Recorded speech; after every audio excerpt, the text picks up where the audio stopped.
Satuan Reserse Narkoba Polresta Cirebon berhasil mengungkap 15 kasus peredaran narkotika dan obat-obatan terlarang selama periode Februari hingga Maret tahun 2025. Sebanyak 17 tersangka telah diamankan dalam operasi ini. Kapolresta Cirebon, Kombes Pol Sumarni, menyampaikan bahwa dari 15 kasus yang terungkap, terdapat 2 kasus peredaran narkotika golongan I, jenis sabu, 12 kasus peredaran sediaan farmasi tanpa izin, serta 1 kasus peredaran tembakau sintetis. Total ada 17 tersangka yang kami amankan, terdiri dari 2 tersangka kasus sabu, 14 tersangka kasus obat-obatan keras, dan 1 tersangka kasus tembakau sintetis, ujar Kombes Pol Sumarni dalam konferensi pers pada hari Rabu tanggal 19 Maret tahun 2025.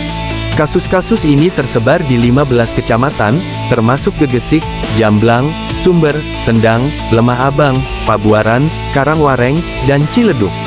Modus transaksi yang digunakan para pelaku beragam, mulai dari transaksi langsung, sistem bayar di tempat atau COD, hingga metode peta pemberian lokasi.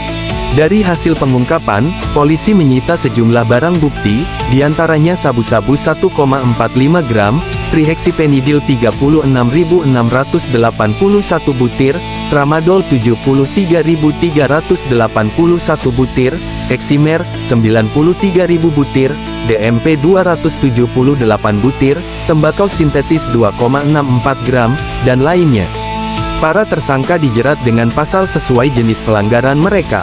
Tersangka peredaran narkotika jenis sabu dikenakan pasal 114 ayat 1 dan 2, junto pasal 112 ayat 1 dan 2, Undang-Undang Nomor 35 Tahun 2009 tentang narkotika, dengan ancaman hukuman penjara 6 hingga 20 tahun, serta denda 1 miliar rupiah hingga Rp 13 miliar.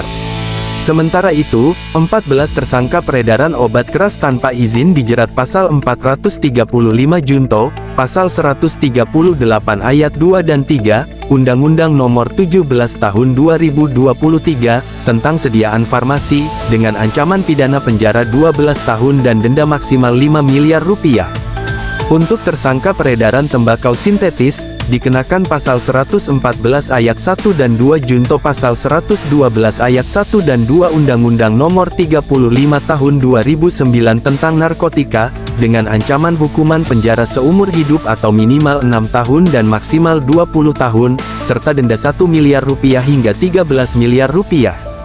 Kapolresta Cirebon menegaskan pihaknya akan terus memberantas peredaran narkotika dan obat-obatan terlarang di wilayahnya, guna menciptakan lingkungan yang lebih aman dan bebas dari narkoba. Dari Tim Liputan bidikriminalnews.com, mengabarkan. Bidik Kriminal News, berani ungkap fakta demi keadilan.